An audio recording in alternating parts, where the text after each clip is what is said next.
llibres que porto publicats, em sembla que en aquests moments són 10, doncs crec que 8 s'han centrat exclusivament als Pirineus en diferents activitats, no?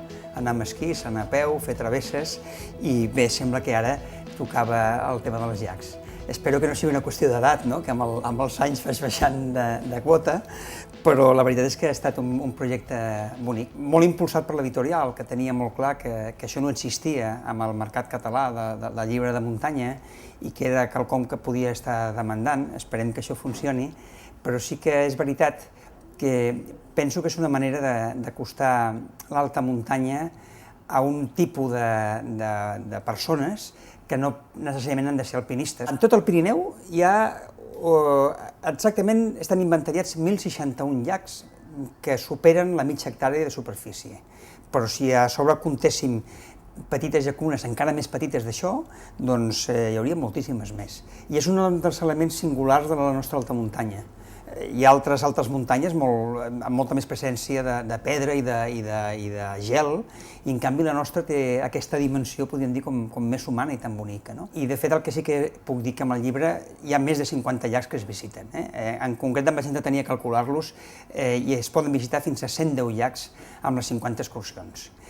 I la selecció ha estat difícil, perquè, clar, sobre bellesa o sobre els més bonics o els més emblemàtics trobaríem molts criteris. Jo aspiro a que almenys el 80% dels llacs que jo he escollit, els bons aficionats al Pirineu coincideixin amb mi en dir si realment amb aquests en donem la raó. Queden molts racons, molts indrets bastant desconeguts.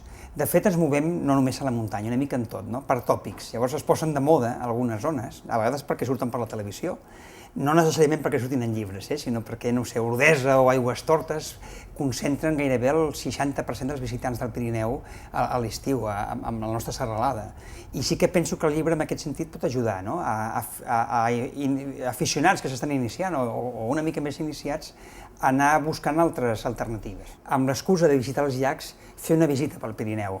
Llavors estan ordenats d'est a oest i el que fem és visitar els principals massissos també de la serralada, en la qual cosa, si algú es marqués com a objectiu, doncs visitar la majoria dels llacs que proposo, també estaria fent una exploració bastant completa del Pirineu. Hi ha espais que poden ser molt monòtons, poden ser molt monotemàtics. Jo amb el llibre he intentat fugir d'això, no sé si ho he aconseguit, espero que sí, no? Amb varietat de fotografies, de llums.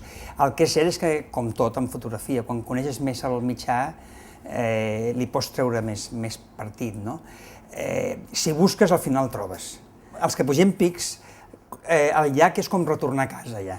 Ja estàs en un lloc més humà, més tranquil, està l'aigua, que no deixa de ser realment símbol de vida.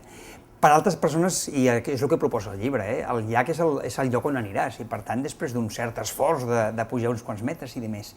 Però combinen, penso, com ha passat històricament, la llegenda. Són llocs on estan plegats, a tot el Pirineu, de llegendes, de monstres, de cavallers, de sirenes, de personatges ben singulars amb els quals han tingut, han passat coses al costat del llac. Per l'altra banda, són llocs on es pot jugar.